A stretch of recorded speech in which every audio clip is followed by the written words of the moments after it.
I want the whole world to know that I'm a human being. At the end, I am not pen on paper. I'm not anonymous.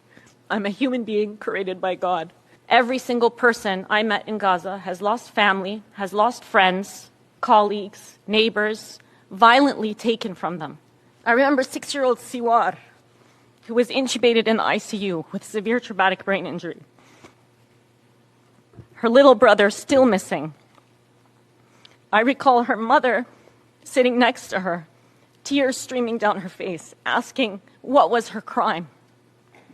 I didn't have the heart to tell her that Siwar, with her beautiful, long, dark lashes and curls, would likely never talk or interact fully if she were to survive. Or the lovely older gentleman who helped carry the injured into the emergency department, comforting them in any way he could, cleaning the pools of blood after every mass casualty.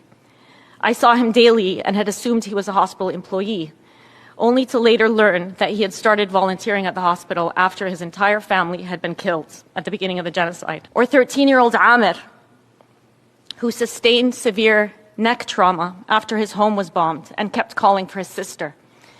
He didn't recognize that she was the girl in the bed next to him because she had been burned beyond recognition.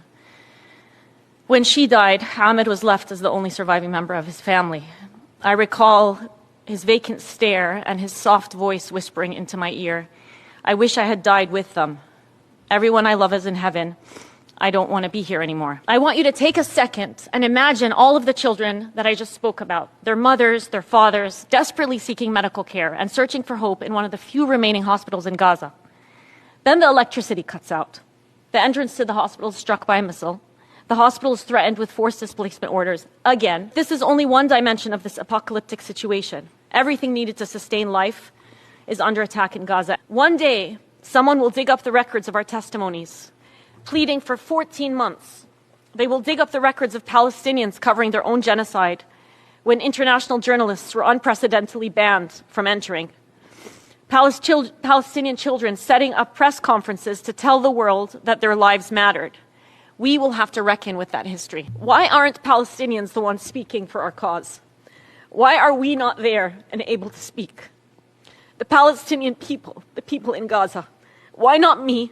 Why not my neighbor? Why not my colleague? Our Palestinian colleagues are not here today because the systems we currently exist in don't recognize the value of Palestinian life. As one volunteer surgeon said, "When I was in Gaza, I felt like it was a prelude to the end of humanity." What happens now that all of these lines have been crossed? What sort of world have we descended into?